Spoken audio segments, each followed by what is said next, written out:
I used to be ashamed of my past and unsure if I'd make it to where I was going. But I knew one thing was for certain. We don't end up where we're going on accident. I've also learned that we can't erase the past or hide from it, but we can learn from it and pass it on to others.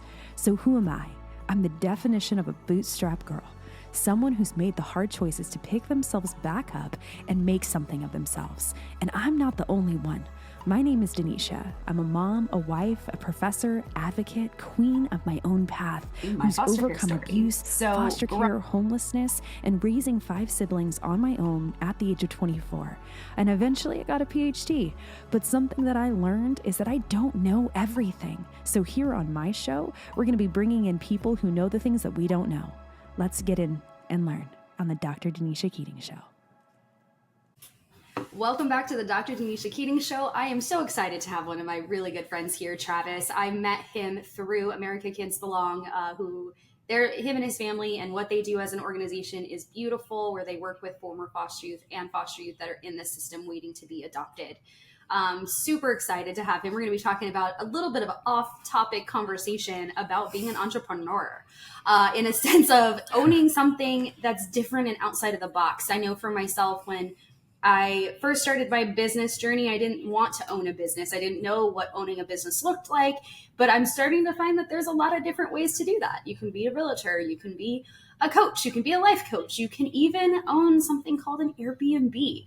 And so Travis and his wife do own an Airbnb. And so he's going to share this with us to help us understand what that looks like, how it got started, and then what the future could hold for owning an Airbnb. So I'm just going to let you take it away, Travis. Yeah, well, thanks for having me on, Danisha. It's been great to get to have you on other podcasts with us and get to know you more through that. But yeah, stoked to be on today. Thank you for being here. All right, Take it away. Let's go. What is it like? How did this get started? I think that's where we need to start. What is an Airbnb? What does that look like to start one? Jump right in. Yeah. I mean, so literally how it got started, a little bit of the backstory, the genesis of it for us is we had an Airbnb prior, and several years ago, built a small cabin kind of with friends, and then got it up on Airbnb, which super easy, really intuitive, like the website and stuff like that. You don't have to know a ton about starting a business, right? It does a lot of that for with the platform. And then there's some great videos about it, but so that's kind of what got us launched, is having this small cabin, and we just had it open on weekends. Right. And it was generating enough to pay easily the mortgage, if not just more. Right. Wow. So that was really cool. And that was a labor of love. And then what sort of happened is, in the background of this whole thing, is we're caring for my dad at the time, who had late stage dementia. And he was living here in our house, and mom and I were doing a lot of the care. And as you can imagine, I mean, it was slowly killing me as well. I mean, it was just, all of what that was. And I remember at one point telling Jess, my wife, my soul needs a mountain view. And so we're in South Carolina, and our cabin, that was a cool little rental, beautiful, but it wasn't the mountain view. Right. So she expands a Zillow search into Western North Carolina, way too expensive still, to look for land, but it expands a little bit further into East Tennessee. And all of a sudden, now this is coming out of 2020. So prices that compared to North Carolina were much less. And we found 15 acres that had a background mountain view I grew up in North Dakota as a farm boy. This is country land, and it's a blank canvas. And so there we go. So we sold that earlier cabin, and it became a wash for this investment. And then it was let's get this thing going. Okay. So blank canvas, that tells me there's nothing on it, right? Raw land. I mean, it was basically so if you can picture, so in the background, you've got this panoramic mountain view, and then in front of that are beautiful rolling hills with cows, tons of cows. And then our property kind of faces that, it's like a stage, you're facing that. And then 9 of the acres are wooded, kind of mountainous woods, and then the rest was open, kind of cleared pasture. So what last little thing about it is, it was so it was like 15 acres. The price for just the land was like way too high in my mind for like what we could. So I'm kind of like, when we drove out to see it, I'm kind of like, Jess, I mean, this is a waste of time. Why are we, you know, we're going down these roads, and we park the car. I start walking up the hill, and I maybe make it like 75 yards, and I turn around, and it was like, wow. I mean, my mouth dropped. I mean, jaw dropped. It's the mountain view. You're like, oh, this picture was not on the listing. Yeah. This wasn't the thought. On the listing? Well, I mean, it wasn't, and you can never capture, even if you know, but it was like, I don't know that this was even the thumbnail. And if it was, I don't think it would have still been around. Yeah. So, no. That is, I love that. So just like, you're like, wait a minute, I didn't see this in the photos. Oh, I love that. That's kind of great. So keep going. Yeah. I mean, so I think, and Jessie's an artist, you know, and she just has a creative lens to really see the world in all areas. I think everything, when I say a blank canvas, you know, it's just her ability to see what's not there, what's missing, what can be added. And I mean, I would say I'm a visionary, but more, I mean, she's like Lucille Ball, and maybe I'm Desi. That's an old reference, but like culture reference, but it's just like, she was 100% like, let's just go after this. And so what was really cool is, so this is raw land, right? There's nothing out there. There's no power, nothing. You start walking this hill, and it wasn't hard to all of a sudden visually start seeing, what if there was a unit here? What if this was like, what if, and so we kind of had this glamping concept come to mind. And so what if there's kind of a central bathhouse we kind of thought about, like a shower house kitchen. And then huge fans of geodesic domes, which Google that. Like, a lot of people don't know what that is. They're like, it's a yurt. No, it's not a yurt. Like, it's literally a triangular geometrical. Well, it's a dome, but with triangular geometry. I think it's the strongest structure ever created, and it's got giant window fronts. Oh. Yep. And so some people pay like $300+ a night to stay in those, and they're huge, sort of. Yeah, like it's a really cool glamping thing. So we had the idea of putting a dome at one point, a bathhouse, and then the rest was like, okay, let's figure out what else we want. Okay, so the glamping term, for those who don't know what that means, can you explain it? So yeah, glamorous camping. So like, gone are the days in glamping where, you know, you're on the Coleman 6-person tent really a 4-man, and you know, I think glamping with the kind of explosion of with the new kind of explosion of Airbnbs and sort of, and I think especially like coming out of COVID, there was, as we all know, like there was such a need to escape and get away, but also get away in solitude and kind of get away from like resorts.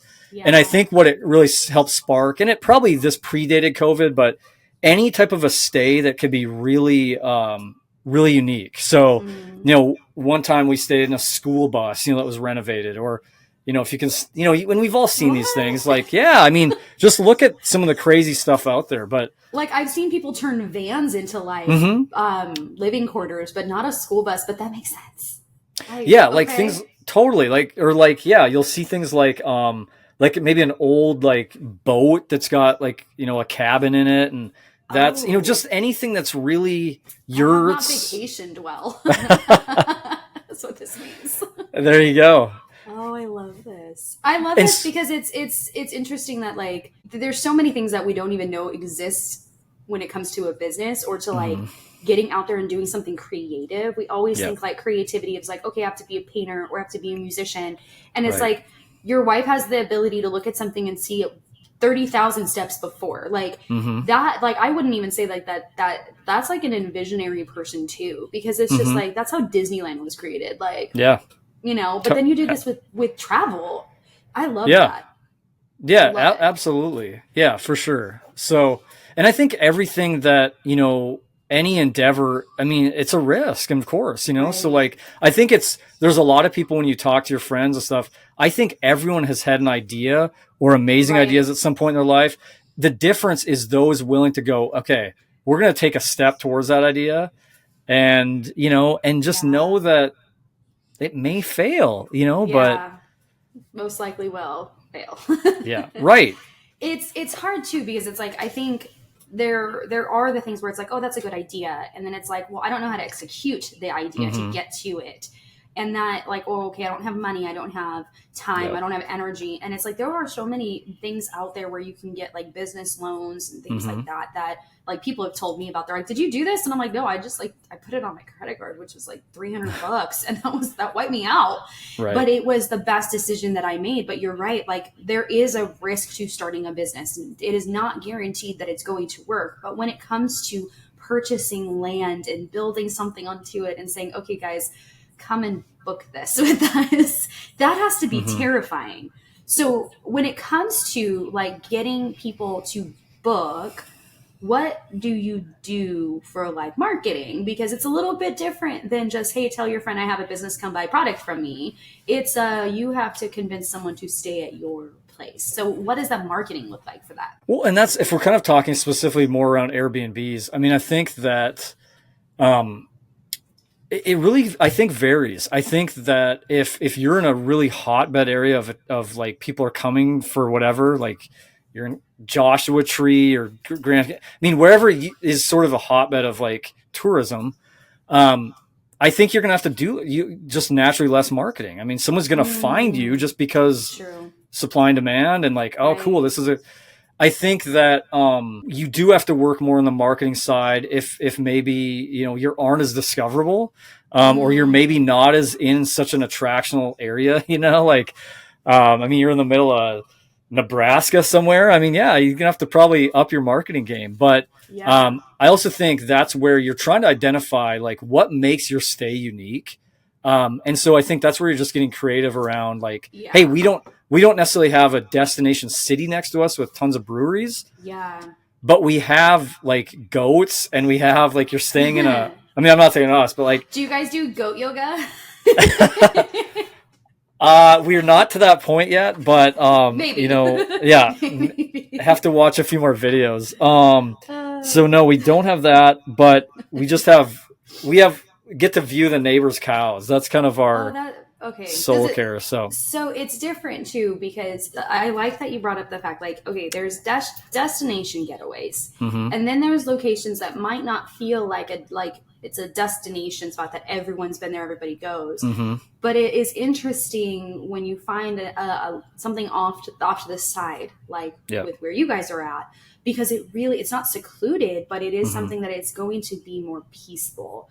Right. It's not going to be as trafficky. It's not going to be as, you know, crowded, but also too, like if you really need to get away and have peace, like that's where you go, not to a hotel room in, you know, California. Right. For sure. Really busy.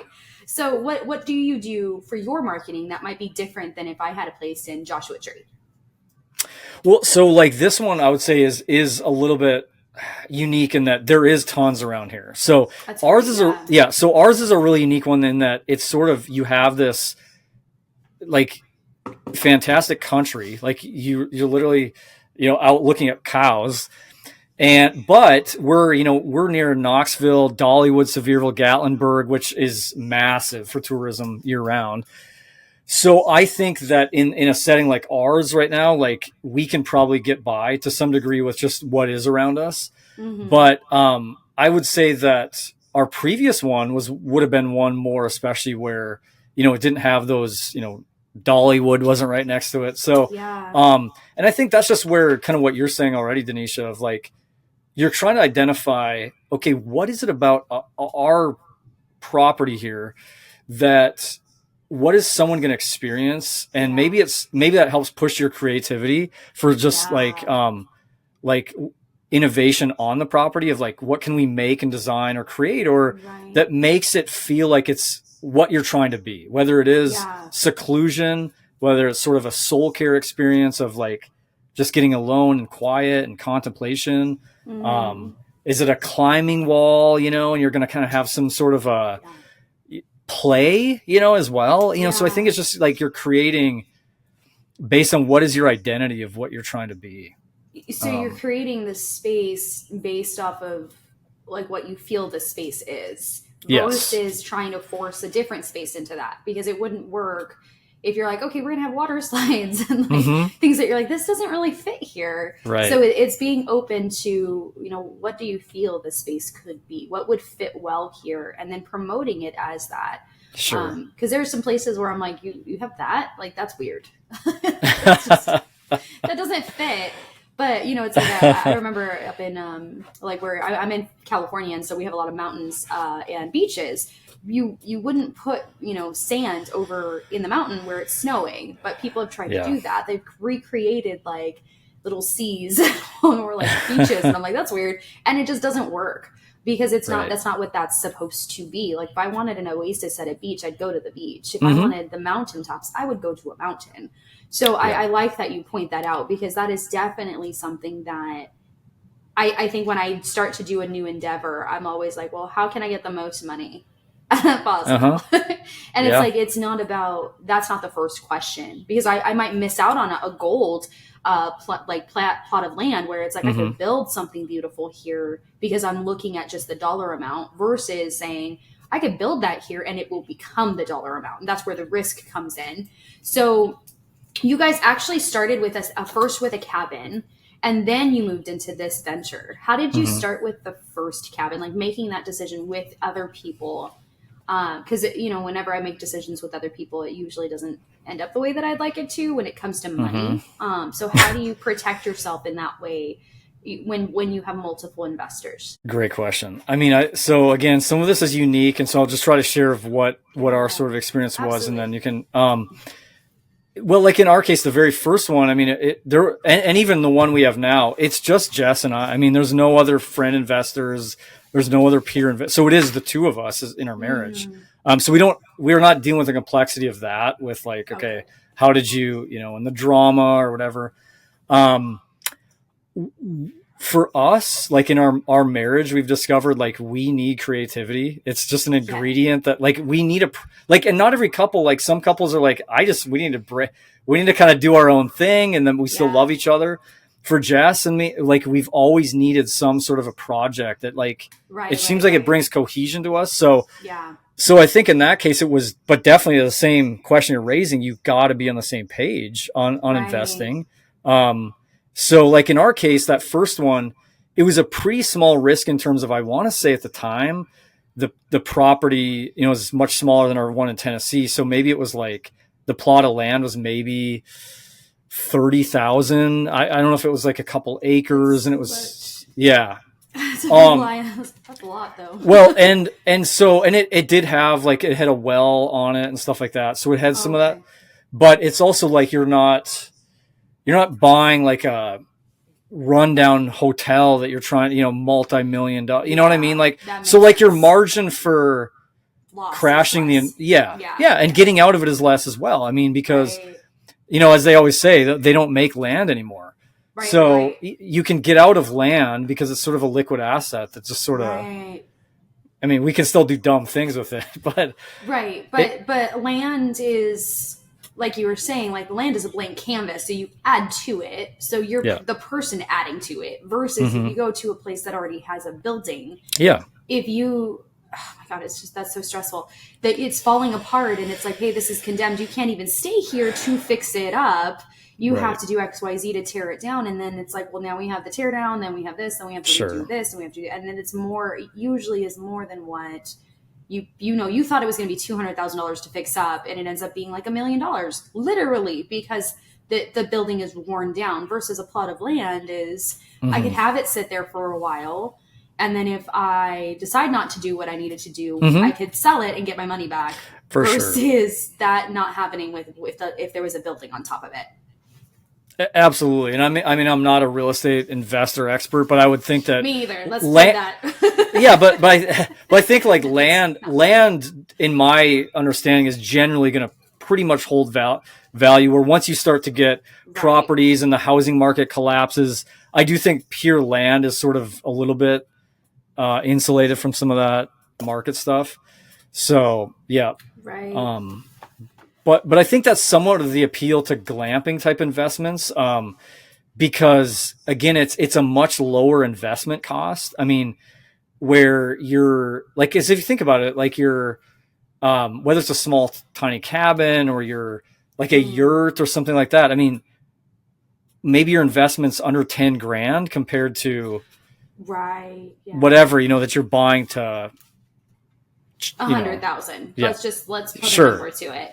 Because I've seen people do that where they've invested. They're like, yeah, it was only 10,000 to get invested on this, or 100,000. I'm like, oh, that's a lot more money to lose.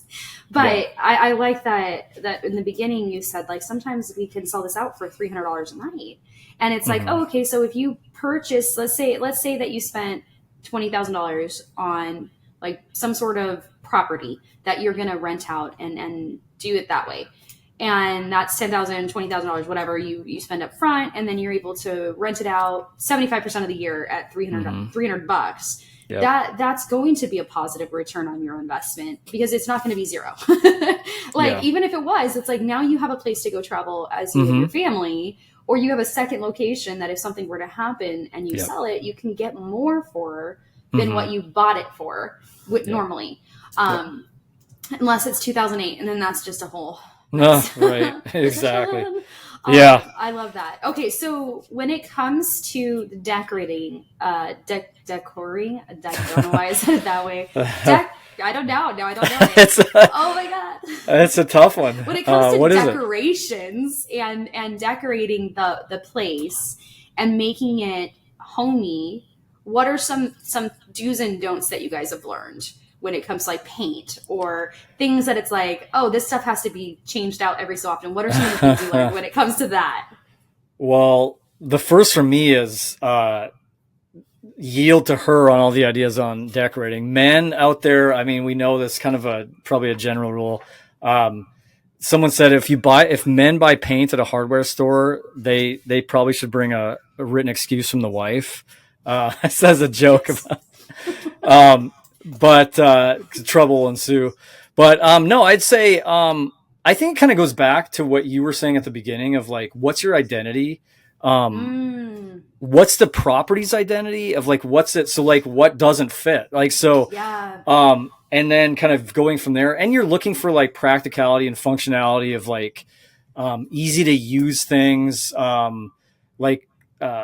So for instance, here's an example of our property. Like, so picture like you're in the Smoky Mountain foothills of East Tennessee. You've got rolling pastures of livestock or whatever. We came up with a little livestock trailer, like an old one that we stripped out and put bars in there, like for a little like coffee, or like it's a covered bar, and totally fit, lights in there, license plates. I mean, that is, there's livestock all around. Like that fits like what's around there. Right. Decor wise, in our bathhouse, we've got cow pictures. You've got. I was gonna ask. Right. I mean, it's like you're a chicken, like chickens on the towels in the kitchen. Yeah. I love it. I have a funny farming picture that says "crop it like it's hot." I mean, it's like ridiculous. That's my kind of decoration. But our bathroom here, and it doesn't fit, but I have in one of the downstairs bathrooms. Well, there's only one bathroom downstairs, but anyway, it says pooping, you just know how to be, and it's on the door, so people will see it when they close the door. I love it. And that'd be like, do you really have that in there? I was like, well, did you see it? Okay, yes. I need the Amazon link for that. But okay. It's from The Office, #. Nice. That's funny. So yeah, but okay, please. But yeah, like you're saying, it's just like, you're looking like what fits the personality of the place and the landscape or whatever the experience is. And then just looking for like, what are the things that, can't get damaged as easy, or you're looking probably for functionality more than, I don't know. So I like that. That's good to know. It's good to keep in mind, because it's like, okay, make it what it's supposed to be. Don't force anything into it, because it is weird when you go to a place and you're like, how is this? Like, what is this? Yeah, I mean, Pee Wee Herman's Playhouse here. I mean, and there's probably people that like, if your thing is going to be weird, there's an appeal to that for some people. Like, let's, that's true. That's true. But I do think a lot of people are looking for like, this just fits. This feels comfortable. I'm drawn to this for whatever reason. I like that. And I love that it's more about like, hey, be creative. Like, let yourself come through. And you said something early. You said you started this when you needed to have something to help you emotionally and mentally. Mm-hmm.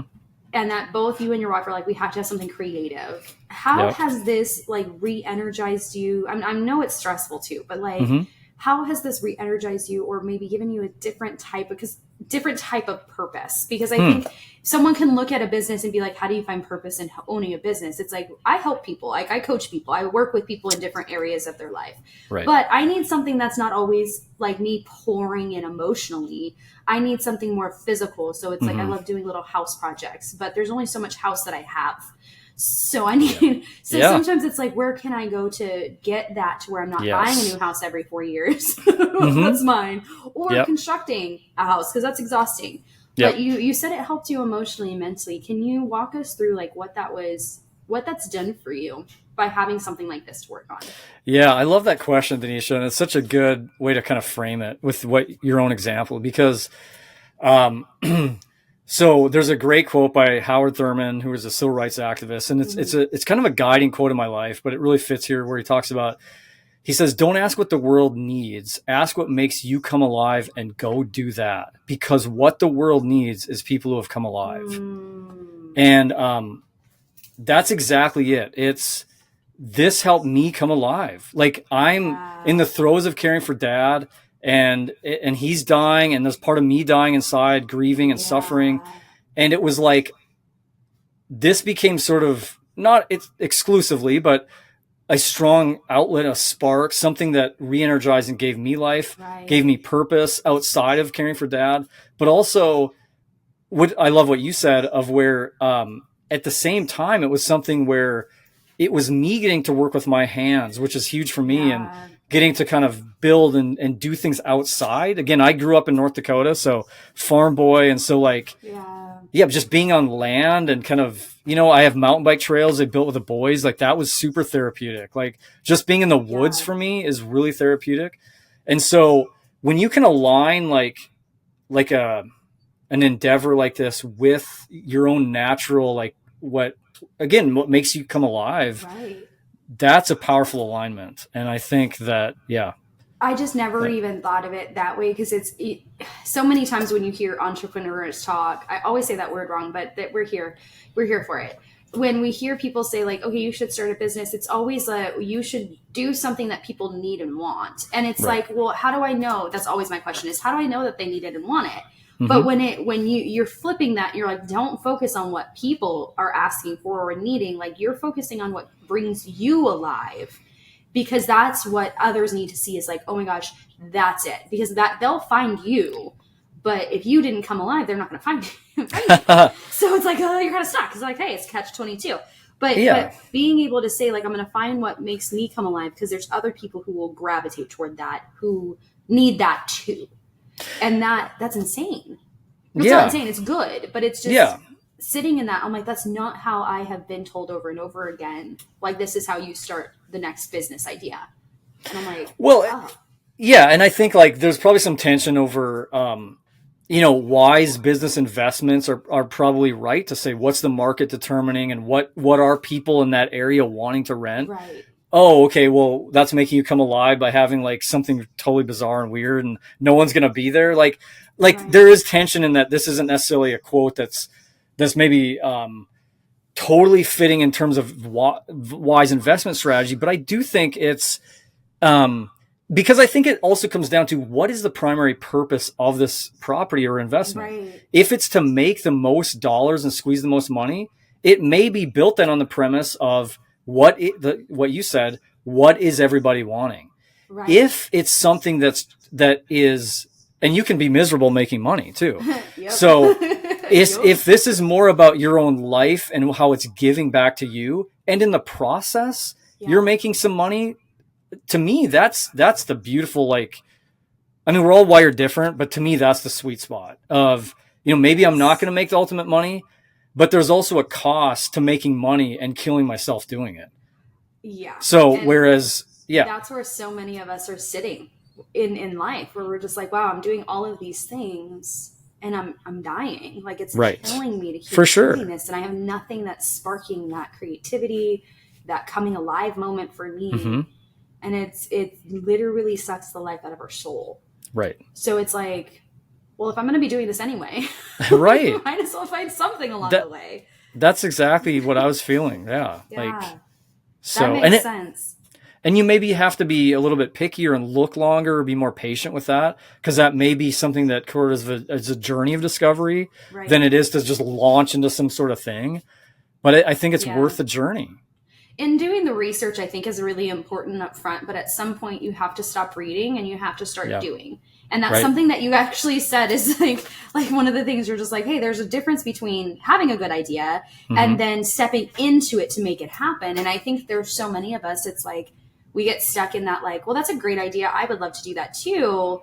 And then we never take the steps into it. And I know as a person who loves learning, I'm always like, yeah, let me read up on it. And I'm forever reading up on it. But I'm not taking action. Then I'm like, dude, if I started that 10 years ago, if I did that 15 years ago, I would have so much more that I would have been like, yeah. But now, like, being 34, I'm like, okay, we should step into some of these things. And it is that things like this are scary and there are risks. And we tell ourselves like we're not allowed to fail, but it's like actually failure is a good thing. Like that's where we learn the most. And so being able to say like, hey, that didn't work. Now I have to revamp this. Okay, that marketing thing didn't work. Okay, I'm going to try it this way next time. Or hey, that design didn't look the way I wanted it to. Let's take that all back. And I think that's how I am. I'm like, I buy stuff and I'm like, I think that's going to go together. And then I buy it and I'm like, oh, that doesn't look good. Take it back. But then I forget to take it back. It's a personal pet peeve, but whatever. But you're saying like, in order to really find what we are going to do, we have to take the risk. We have to be okay with it being a failure and not something that we just hope for the best. Like it's going to go wrong and that's okay. It's not a bad thing. That's where we learn. So what was one of those moments that you were like, oh no, but you were like grateful for that happened as a learning thing? Boy, I have to think for a second on that.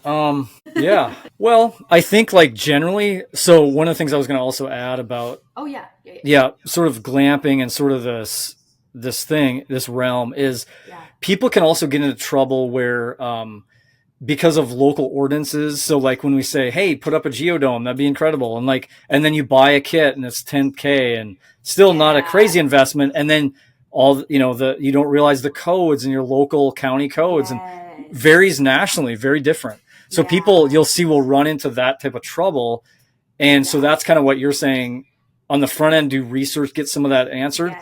At the same time, I think you're going to enter some gray spaces in those things too, with inspections and things like that. So you don't want to do it blindly and stupidly, but you're going to also probably know that some of the stuff you're going to find out as you go, like things are going to fail and things are going to happen. So I think examples of that were like at the time, this property in Tennessee, there was no building codes, which is unheard of. It's like rural Tennessee. That's kind of changed some now. So I think that was like, okay, you talk about a blank slate. Like, I feel like we can like build anything and like, they don't even care if it's safe or not. It's like, what? But I mean, that wasn't totally the case. But I think if we would have froze so much to say, we just don't have, because we did have buildings fail and inspections fail and it was stressful. But if that would have prevented us at the outset of even doing this, of like wondering, well, I wonder if all the, we wouldn't even have this. So I think like that's kind of more of, when you talk in terms of failure, that's been kind of a learning thing of just the inspections type of thing.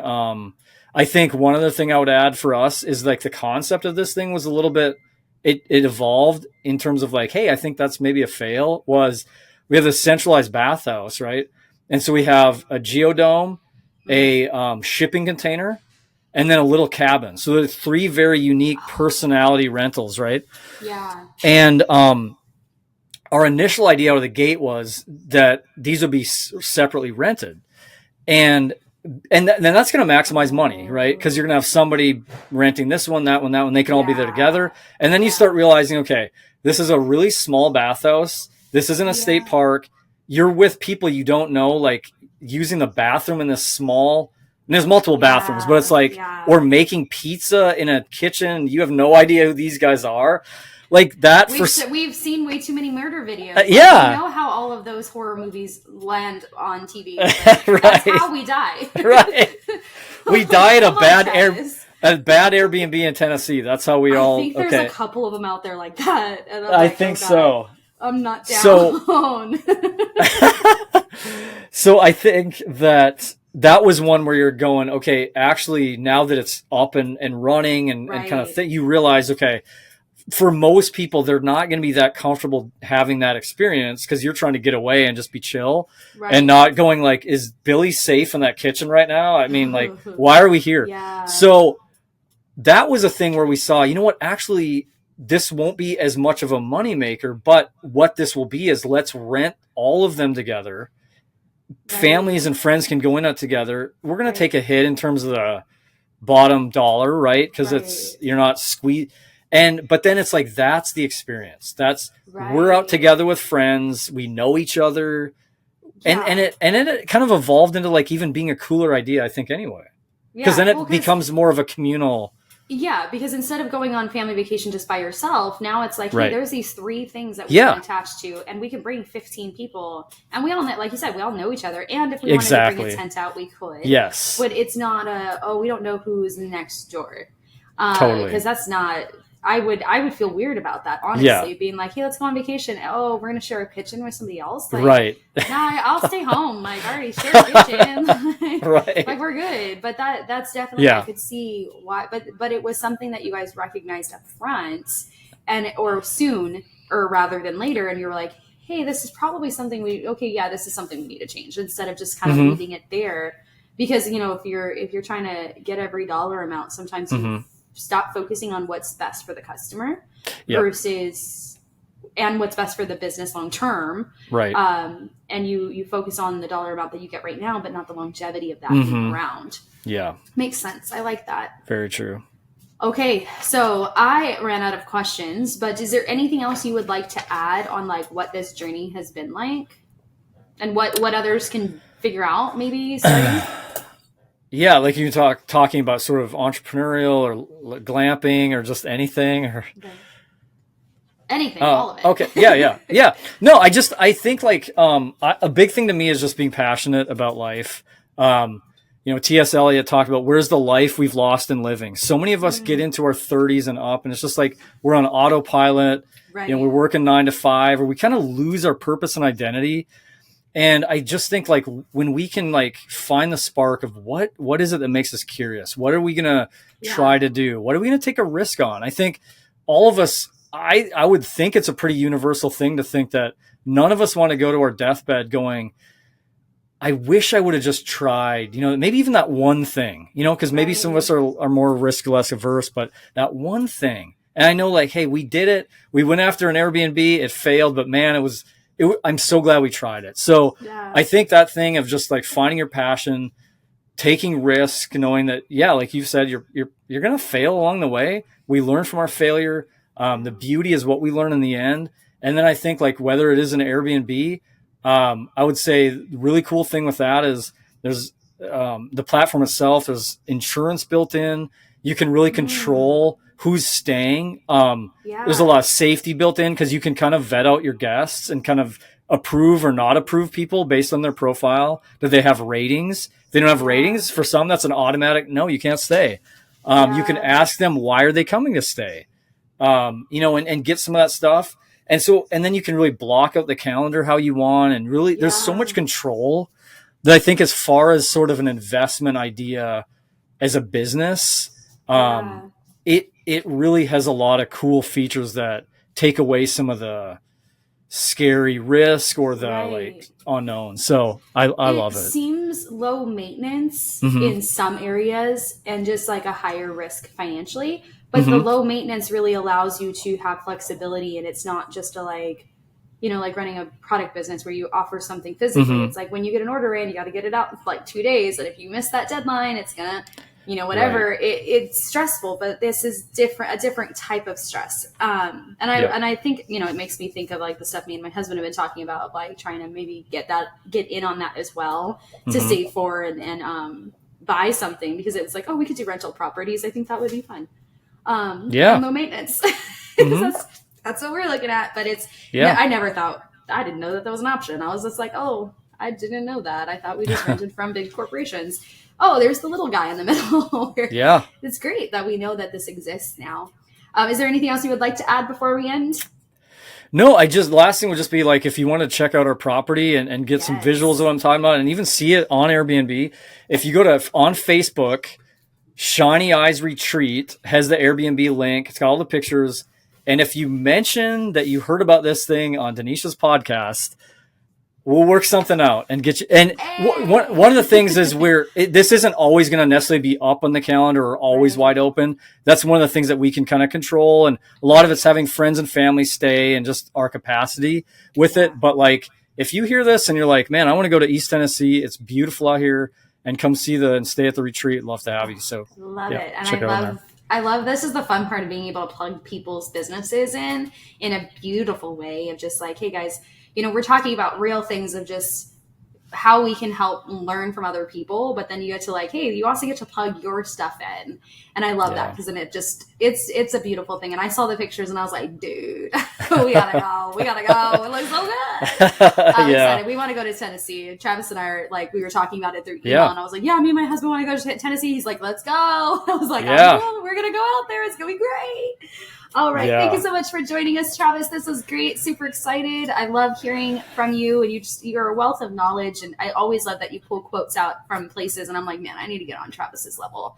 But it was great hearing just, again, back to the basic of like finding something that makes us come alive. That's really what this is. And when whatever that might be for you, we hope that you find that and that you are able to find joy again, because we know what it's like to be kind of just going through life on autopilot, and it's not fun. That's why midlife crises happen. And I'm feeling like they're happening in 30s and at 20 years old and 30 years old now, not just 50 and 60 years old. We're starting to see people really struggle out there, and not nobody, but a lot of people don't have a reason for what they're doing in life. And so they're angry and mad and running around, and they just don't have a purpose. And so this can give you something to just make you come alive a little bit. Saying thank you so much, Travis, for joining us. You guys have a wonderful day. Thanks for having me.